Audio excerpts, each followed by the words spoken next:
पाकिस्तानी महिला सीमा हैदर बेहद शातिर है, चालाक है और इसकी वानगी हमने नेपाल के काठमांडू से लेकर पोखरा तक देखी है, क्योंकि हर जगह पर उसने झूठ का सहारा लिया और उसके अलावा सबसे बड़ा सहारा उसने लिया इंडियन होने का, यानी एक भारतीय होने का। जिस भारत और नेपाल मैत्री सेवा के शुरू होने के बाद सिर्फ नेपाली नागरिकों को बिना वीज़ा के भारत में प्रवेश मिलता है, भारत के नागरिकों को बिना वीज़ा के नेपाल में प्रवेश मिलता है। लेकिन यहाँ पर पाकिस्तानी महिला सीमा हैदर ने इस बस सेवा का फ़ायदा उठाया और भारत पहुँच गई। चलिए बात करते हैं कि आखिर ये भारत और जो नेपाल की मैत्री सेवाएं है क्या है और कब से ये शुरू हुई और किस तरह से यहाँ पर कार्रवाई होती है, क्योंकि ये जांच हम इसलिए जांच रहे हैं, बता रहे हैं आपको, क्योंकि भारत और नेपाल के जो रिश्ते हैं उसमें इस मैत्री बस सेवा का बहुत बड़ा योगदान है। और इस वक्त मैं यहाँ पर modern era tour and travels के पास हूँ, क्योंकि नेपाल भारत मैत्री बस सेवा का ये एकमात्र ऑफिस पोखरा में है। और क्या यहाँ पर प्रक्रिया होती है और कैसे यहाँ से लोगों को आपस में एक दूसरे देश में भेजा जाता है, इसके बारे में जानकारी यहाँ पर जुटाएंगे और कौन लोग हैं यहाँ पर बात करते हैं, तो क्योंकि ये बहुत ज़रूरी है जानना इसको। और यहाँ पर हमारे साथ बात करने के लिए जो स्टाफ है उनमें हम बात करते हैं, क्योंकि ये कब शुरू हुई थी, कैसे हुई थी और इस मैत्री सेवा का फ़ायदा किन लोगों को मिल रहा है। क्योंकि इस तरह से जैसे सीमा हैदर यहाँ से फ़ायदा उठाकर बॉर्डर पार करके भारत पहुँच गई, तो इस मैत्री सेवा के जरिए ऐसे कई लोग और भी होंगे जो अपने को नेपाली या भारतीय नागरिक बताकर यहाँ से दूसरे देशों में चले जाते हैं। हमारे साथ बात करने के लिए इस खास तौर से जो भारत मैत्री बस सेवा सर्विस का ये दफ्तर है, यहाँ पर डायरेक्टर हैं हमारे साथ, निदेशक हैं। सर क्या नाम है आपका? टीकाराम अधिकारी। टीकाराम जी, ये बताइए हमें कि सीमा हैदर वाला केस आपने देखा होगा, काफ़ी चर्चा में इस वक्त है भारत में भी, चाहे नेपाल में या फिर पाकिस्तान। सीमा हैदर के बारे में हमें बस जो सिटी बस सर्विस के ज़रिए पता चला कि उसने अपनी आइडेंटिटी हिंदुस्तानी बताई और उस आइडेंटिटी के आधार पर वो भारत में दाखिल हो गई। तो कैसे ये सब कुछ हुआ, क्योंकि ये तो बस सर्विस में चेकिंग भी होती है, सब कुछ होता है। दरअसल ऐसे देखिए, जैसे ये जो है ये हमारा सरकारी ऑफिस है। अगर सरकारी ऑफिस में हमारे अगर कोई भी अगर कस्टमर आता है, चाहे नेपाल को हो, चाहे हिंदुस्तानी हो, चाहे थर्ड कंट्री का हो, तो हम पहले सबसे पहले उनका लोगों का आईडी प्रूफ मांगते हैं। हम ये नहीं उन्होंने कह दिया, मुँह से कह दिया मेरा नाम ये है, मैं इंडियन हूँ, वैसे हम उनमें विश्वास नहीं करते। हम उनका प्रूफ मांगते हैं। आपके पास आप अपना पहला प्रूफ दिखाइए, अपना आईडी नंबर दिखाइए, आप कौन से स्टेट के हो, कहाँ के हो। उसके बाद उनके बाद कन्फर्म अगर उनका जो आईडी है वही आईडी अनुसार का हमारे यहाँ लिस्ट बनता है, जो हम बॉर्डर में भेजते हैं। हमारे पास ऐसे हैं वो गार के अंदर किसी के बोलने के उसमें भर में हम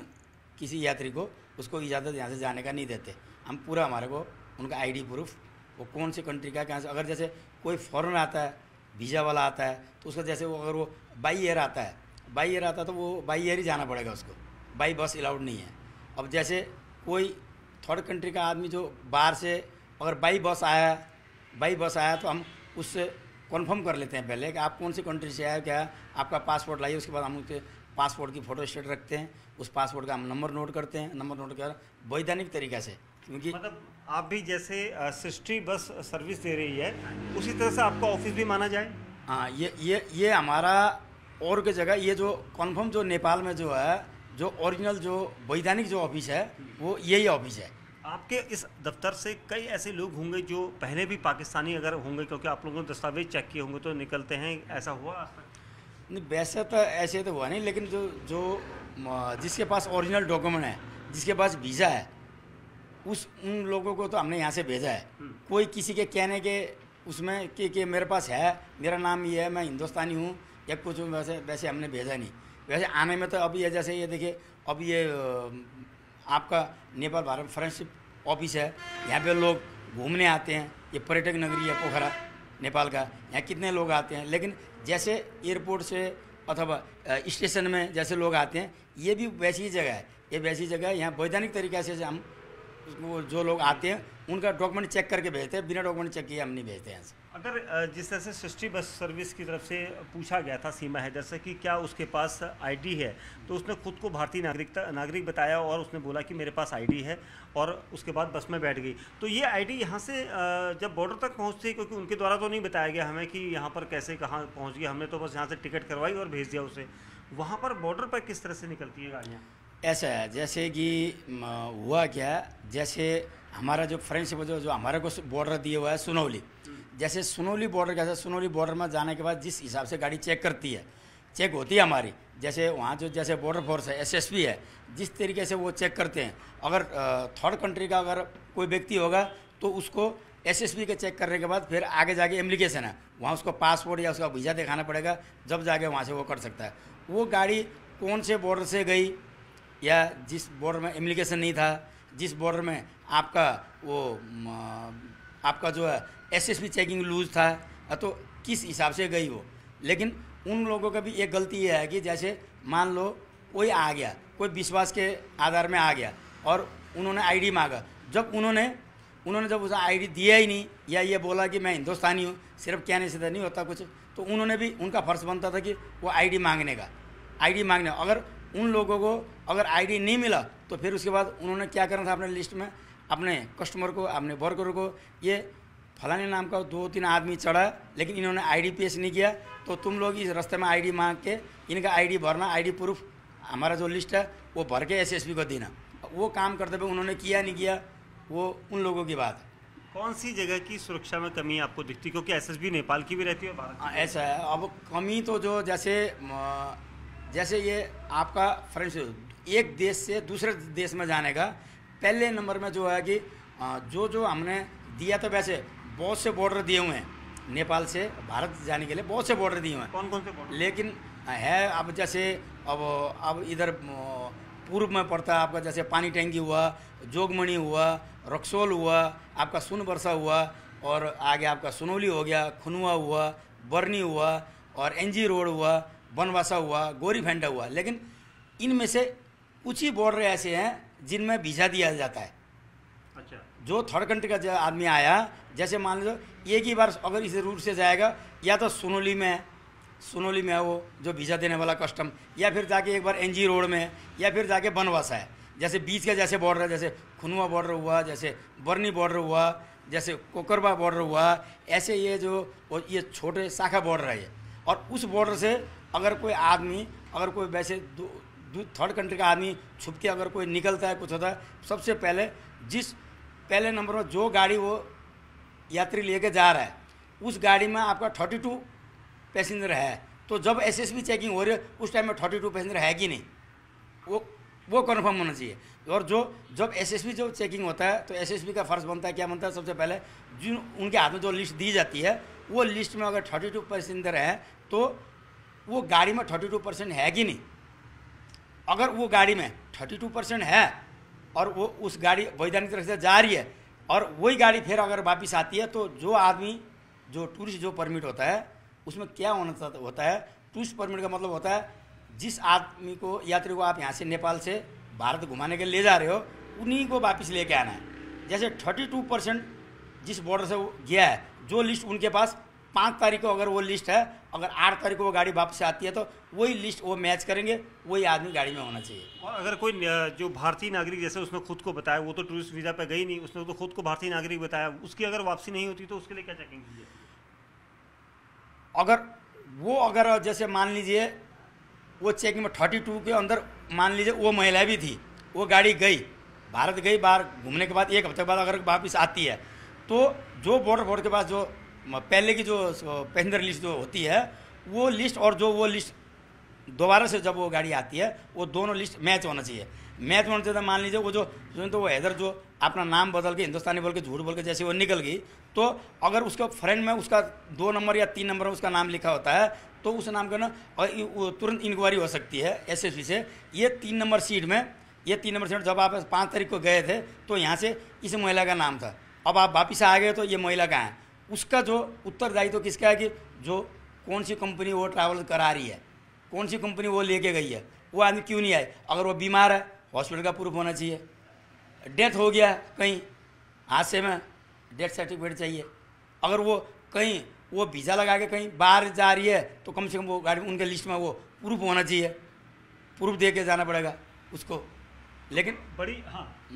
जैसे उनको जैसे जितने लोग लेके गए थे, अगर कोई आदमी गुम भी हो जाता है, कोई यात्रा में जाता है, हादसे में जाता है, जैसे उत्तराखंड की अभी यात्रा खुली हुई है, अमरनाथ की यात्रा खुली है, बहुत से बेचारे हादसे में तीर्थ यात्रा में शहीद हो जाते हैं, लेकिन उनका प्रूफ तो होता है ना, जैसे वापस आती है गाड़ी तो ये 4 आदमी कहाँ गए, ये 4 आदमी हमारे ये हादसे में ये शिकार हो गए, ऐसे हो गए, प्रूफ तो चाहिए ना। तो बड़ी बड़ी चूक माना जाएगा, क्योंकि देखिए सीमा हैदर यहाँ से बस में बैठी इंडियन आइडेंटिटी बताकर, लेकिन देखी नहीं गई उसकी कहीं पर भी, और ना ही उसका बताया गया। अगर वहाँ पर देखी जाती, रोकी जाती तो पकड़ी जाती है।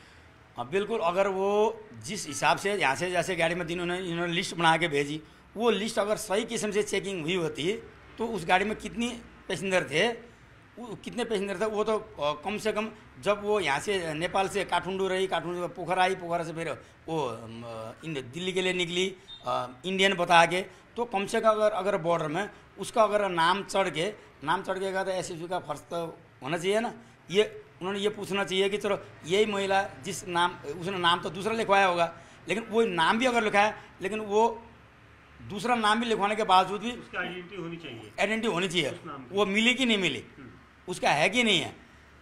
तो इसका मतलब कोई पूछताछ, कोई देखरेख और कुछ ऐसा चेकिंग नहीं किया गया बॉर्डर पर, तभी वो पार हो? नहीं, वो नहीं हुआ। वो जो जिस ऑफिस से गई है उन्होंने भी वो बॉस छोटे हिसाब से ले लिया, चलो उन्होंने बोल दिया आईडी है तो चलो जो वो बोल रहे वो भर दिया, सबसे पहली गलती वो। और दूसरी गलती, जब तक गाड़ी यहाँ से जब से आपसे जब खुनवा बॉर्डर जब पहुँचती है, खुनवा बॉर्डर कम से कम आपका 12 से 14 घंटा लगता है,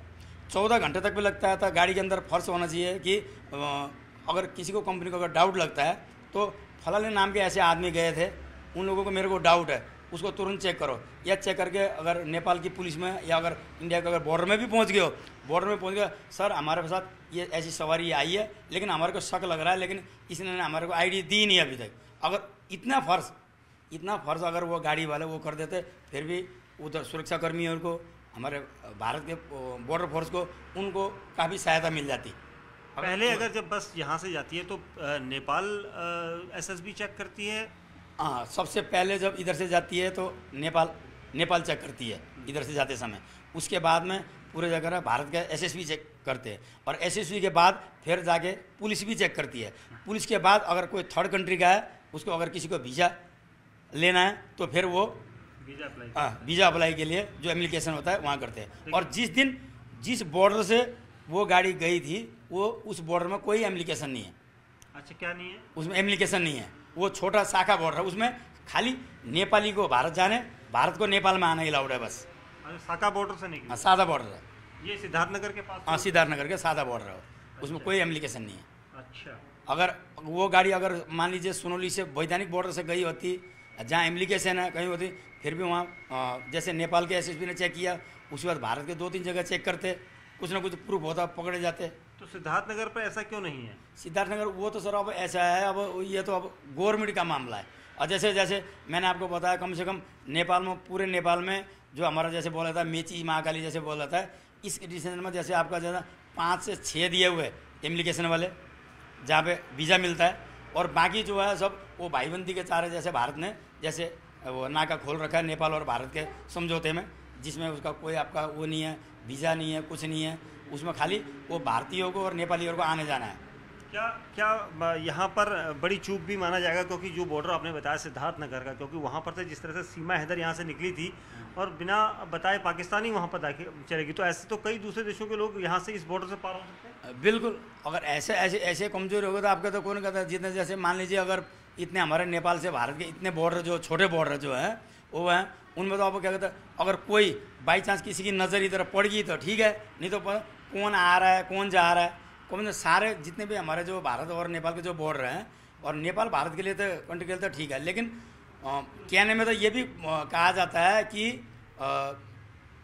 थर्ड कंट्री का अगर आदमी आए तो वो गाड़ी जोन से बॉर्डर में इजाज़त है उसी बॉर्डर से जाना चाहिए, और थर्ड कंट्री का आदमी बैठता है जो शाखा बॉर्डर है उस बॉर्डर से गाड़ी नहीं जानी चाहिए। लेकिन ये अब चेकिंग में लूज है, आदमी को चेक कर नहीं रहा। वहाँ पर भी चेक होती है? हाँ, वहाँ पे वैसे चेक तो होता है, वो तो चेक करके जाता है, क्या करे आपका जैसे कोई करने में तो ऐसे वगैरह चेक करता है, लेकिन जो स्ट्रांगली जैसे बॉर्डर में, मेन बॉर्डर में जैसे चेकिंग होती है, वो छोटे छोटे बॉर्डर में वो चेकिंग नहीं होती, और आदमी उसका लापरवाही का फायदा उठा लेता है। इसीलिए सीमा हैदर को पता हुआ कि सिद्धार्थनगर के सादा बॉर्डर से वो निकल सकती है। बिल्कुल, ये अगर वो कोई उनका जासूस पता नहीं कहाँ से कहाँ तक था, क्या था, और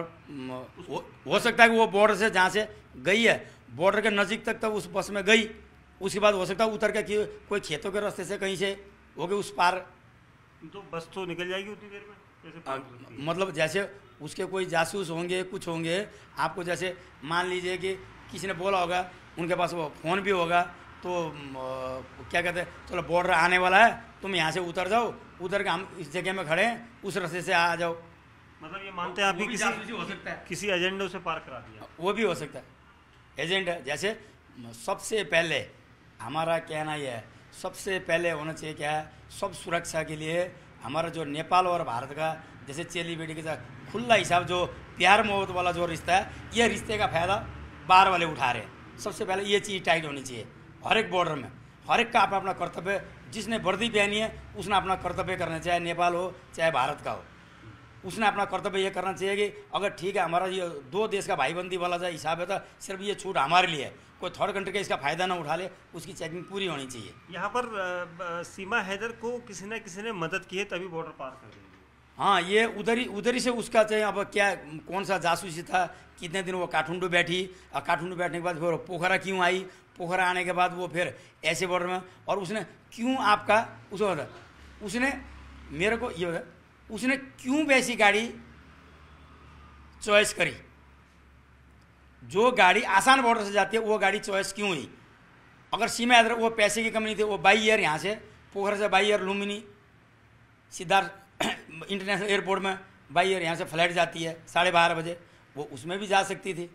वो यहाँ से आपका क्या कहते हैं, अगर वो सही तरीके की अगर महिला होती, यहाँ से गाड़ी लेके, छोटी गाड़ी लेके सुनौली बॉर्डर भी जा सकती थी। वो उस गाड़ी में जाने का कारण क्या, इसका मतलब उन लोगों के जो जासूस, उनकी पूरी जासूस यहाँ से यहाँ जाएंगे, यहाँ से यहाँ जाएंगे, ये गाड़ी ऐसे जाती है, ये गाड़ी ऐसे जाती है, ये गाड़ी कमज़ोर रास्ते से जाती है, ये गाड़ी वैधानिक तरीके से जाती है। उन लोगों की पूरी उनको को स्टोरी जो रामायण है उन लोगों को मालूम था। वो मालूम होने के बाद ये हुआ, प्लानिंग से उसको एंट्री कराई, पूरे प्लानिंग से होने के बाद एंट्री कराइए। अच्छा, और ये क्या आपकी जो ऑफिस है, ये आपका सरकारी है, प्राइवेट है? हाँ जी, ऐसा, ये हमारा 2016 में, पहला हमारा ये प्राइवेट था। 2016 में हमारे माननीय प्राइम मिनिस्टर नरेंद्र मोदी और उस टाइम में यहाँ नेपाल के प्राइम मिनिस्टर सुशील कोइराला थे, और ये जैसे दो देशों के बीच में संधि समझौता हुआ फ्रेंडशिप बसों के लिए। उसके बाद में पहले दिल्ली से काठमांडू हुआ, दिल्ली काठमांडू DTC परिवहन निगम से हुआ, और हमारा जो है उत्तर प्रदेश परिवहन निगम से हुआ। उसका 2016 से ये हमारा जो है वैधानिक सरकारी काउंटर, जैसे हमारे हिंदुस्तानी जितने भी हमें पर्यटक जो आता है घूमने के लिए, तो वो कहाँ आता है, जैसे मोदी ने जो समझौता किया हुआ, वो पर्यटन बस कहाँ से चलती है, वो पता लगा के आते हैं। 2016 के बाद ये हमारा सरकारी ऑफिस है। अब यहाँ पर वैधानिक तरीके से ही सबको, एकदम वैधानिक तरीके से। अच्छा, कभी आपके ऐसा तो नहीं कि आपकी भी सिद्धार्थ नगर से जाती हो गाड़ी और वहाँ? नहीं, हमारी ऐसी जो हमारे को हमारे गाड़ी परमिट लिया, मैं आपको दिखाता हूँ। अभी हमारे को जो सरकार ने 52 सरकार ने हमारे को सिर्फ एक ही बॉर्डर दिया हुआ है, सुनौली बॉर्डर से जो मैत्री समझौता की जो गाड़ी है, जो जैसे सुनौली बॉर्डर से जैसे कोई यात्री भी जाते हैं, तो मैंने सुना था हमारी इतनी फैसिलिटी है यहाँ से, मैंने SOC को बोलते हुए सुना था, हमारी जो यहाँ की जो सैटेलाइट है, ये दिल्ली तक सरकार देखती है कि कौन जा रहा है कौन आ रहा है। इसलिए सबसे वैधानिक बॉर्डर जो माना जाता है आपका सुनौली, इसलिए ये देखिए, ये जैसे हमारे को ये सुनौली, खाली हमारे को सुनौली बॉर्डर दिया जाता है। अच्छा, सुनौली बॉर्डर की से ही आपकी गाड़ी निकल सकती है और दूसरे बॉर्डर से नहीं निकल सकती? नहीं सर, ये देखिए, ये जैसे परमिट आपके पास है, ये एक साल का हमारा परमिट होता है, और इसमें ये देखिए, ये जैसे सुनौली बॉर्डर दे रखा है हमारे को, सुनौली बॉर्डर रखा है, पोखरा दिल्ली, और ये देख रहा है हमारे को, देखिए पोखरा सुनौली दिल्ली, और ये दो देश का फ्रेंडशिप का ये परमिट है। और जैसे हमारे को ये परमिट दिया, एक साल इसका वैलिड होता है। इस वैलिड के हिसाब से हम इस बॉर्डर के एरिया में, एक तो हमारे पास फॉरेनर होते हैं, हम जा ही नहीं सकते, फिर भी सरकार का जो समझौता है, सरकार का अगर समझौता, अगर ये बॉर्डर बंद हो जाता है, बरसात की वजह से कुछ